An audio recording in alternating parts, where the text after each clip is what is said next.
Hello everyone, কেমন আছো সবাই? আশা করছি খুব ভালো আছো। আমিও খুব ভালো আছি। আমার চ্যানেলে সবাইকে আরও একবার ওয়েলকাম জানাই আমার নতুন ভিডিওতে। আর এখন দেখো বিছানা টিছানা গুছিয়ে নিচ্ছি, আর মিষ্টিকে সকালবেলা খাইয়ে দিয়েছি।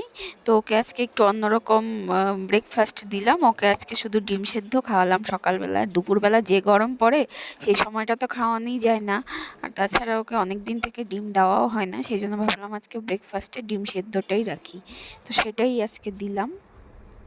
আর এই দেখো সকাল সকাল একেবারে রান্নাবাটি ছড়িয়ে ছিটিয়ে বসেছিল, তো সেগুলো সব গুছগাছ করে এখন বিছানা ঝেড়ে নিচ্ছি।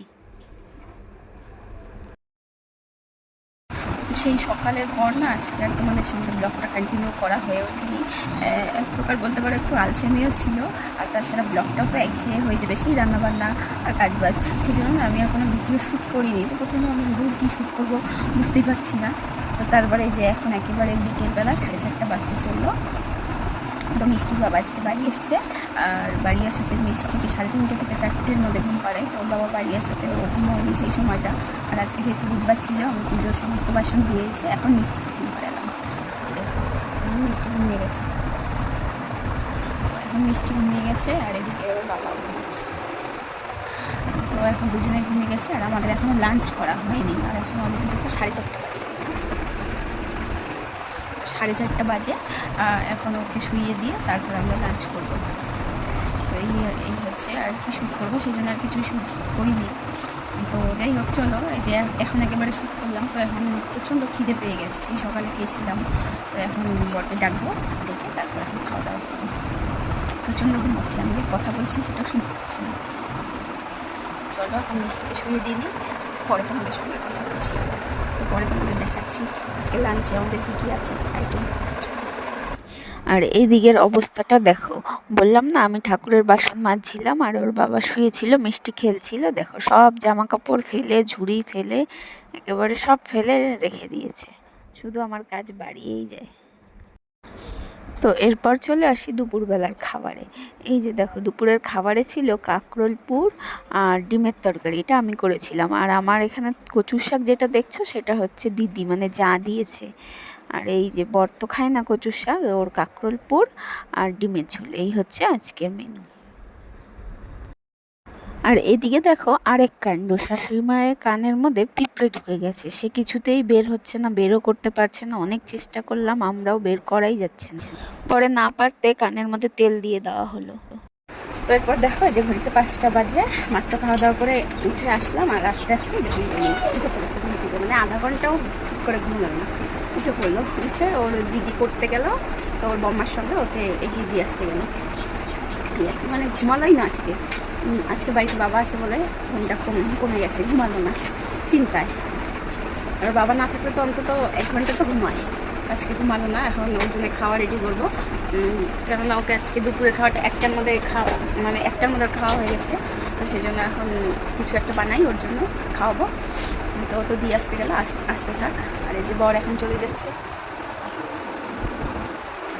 সেজে গুজে। চলো এখন জোরে বলো। চলো এখন দেখি মিষ্টির জন্য আজকে কী বানাই। চলো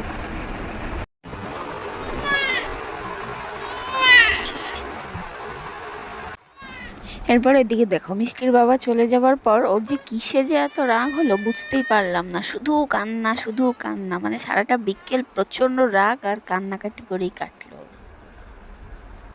তো এরপর এমন আলসেমি ধরে গেছে যে আর ভিডিও কন্টিনিউ করাই হয়নি। সত্যি এখন একেবারে আলসেমি ধরে যায়, সব কাজ করতে কোনো কাজ করতে ইচ্ছে করে না, মানে এরকম একটা। তো যেই হোক, এরপর দেখো সন্ধ্যার পর তো বিছানাটা যে অবস্থা ছিল, ওর রান্নাবাটিগুলো দিয়ে খেলছিল। আর বিকেলবেলা যা জেদ উঠেছিল ওর, যা কান্নাকাটি করলো ওর বাবা চলে যাওয়ার পরে, মানে সেটা তো বলার বাইরে। কেন জানি না খুব কান্নাকাটি করছে, আর সেরকমভাবে ঘুমও হয়নি ঠিকঠাক। তখন বিছানা পাটি পরিষ্কার করে নিয়েছি, ওকে ছেড়ে দিয়েছি বাইরে খেলার জন্য। আর এখন 8:30 বাজে। তো আমি ভাতটা বসিয়ে দিয়েছি, কেননা ওকে খাওয়াবো। ওকে যেহেতু দুপুরবেলা আজকে দুপুরবেলা খাইয়েছিলাম ওটস, মানে খিচুড়ি মতো বানিয়ে, তো সেই জন্য ভাত তো নেই। আর সেই জন্য ভাবলাম আমাদের ভাতটা একবারে বসিয়ে দিই, তো ভাত হয়ে গেলে একবারে ওকে সেদ্ধ ভাত খাওয়াবো রাতে। চলো ভাত বসিয়ে দিচ্ছি, আর দেখবে ও কী করছে। নাই বারান্দায়, একটু আগে বারান্দাতেই ছিল, এখন বারান্দাতে নেই। মানে বারান্দার মধ্যেও সামনে জুতো করে হাঁটাহাঁটি করে। আর এখন দেখো এখানে ভাত বসিয়ে দিয়েছি, আর এখানে পেঁয়াজ ভেজে নিচ্ছি, কারণ হচ্ছে আলু সেদ্ধ মাখবো। আর পেঁয়াজ ভাজা দিয়ে আলু সেদ্ধ খেতে আমি খুব ভালোবাসি, আমার বর খাই না, আমি খাই, তো আমি খাবো সেটা দিয়ে। বরকে অল্প দেবো, বর যদি এইটুকু খাই আমি প্রচুর পরিমাণে আলু খাই। আর ডিমের তরকারি আছে, তো চলো এগুলো করে নিচ্ছি। আর মিষ্টি মানে ওর ঠাম্মির ঘরে ঢুকে গেল, মিষ্টি নেই, ওর ঠাম্মির ঘরে ঢুকে গেছে। মিষ্টি আসুক তারপর তোমাদের দেখাচ্ছি। ও ঠাম্মির জুতো পরে হাঁটাহাঁটি করছে। তো চলো আমি আগে রান্নাবান্নাগুলো সেরে নিই। ওই যে দেখো ওই যে বেরোচ্ছে, দাঁড়াও তোমাদের ব্যাক ক্যামেরা দেখাচ্ছি। এই যে দেখো আগে ছিল ঠাম্মির জুতো, এখন ওটা গিয়ে ঘরে রেখে নিয়ে এসেছে ওর দাদার জুতো। এটা পরে যে কি করে হাঁটবে দেখো, জাস্ট ওর অবস্থাটা দেখো। আমার নিজেরই হাসি পাচ্ছিল ওর কীর্তিকলাপ দেখে। দেখো এটা রেখে এখন চলে গেছে মানে আমার ঠাম্মির জুতো আনতে। আর এইদিকে দেখো আমার পেঁয়াজগুলো মানে পুড়েই যাচ্ছে। আর এই দেখো ভাতে কত আলু সিদ্ধ দিয়েছি, ভাতে চাল কম আলুই যেন বেশি দেখা যাচ্ছে। এই যে দেখো ঠাম্মির জুতো নিয়ে চলে এসছে। এবারে কোনটা পড়বে আর তাল পাচ্ছে না, এটা একবার ওটা একবার। এবার জাস্ট ওর হাঁটাটা দেখো, আমার তো ভীষণ হাসি পাচ্ছিল। আর ও কী যে বলছিল এইটা কিছুই বুঝতে পারছিলাম না। ও বলতে বলতে আমার দিকেই আসছে দেখো।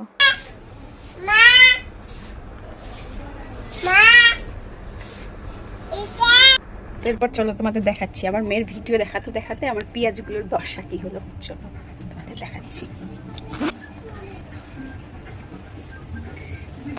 দেখো মেয়ের ভিডিও দেখাতে দেখাতে আমার পেঁয়াজগুলোর অবস্থা দেখো, একেবারে পুড়ে গেল। আমার অবশ্য কোনো ব্যাপার নেই, এটা দিয়ে মেখেই আলু সেদ্ধ ফেলব। চলো পরে তোমাদের সঙ্গে কথা হচ্ছে, ভাত নামাতে হবে।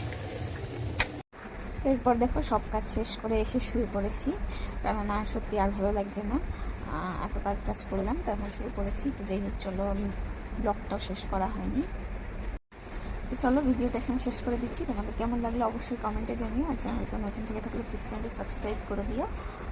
দেখা হচ্ছে আবার নতুন ভিডিওতে, চলো।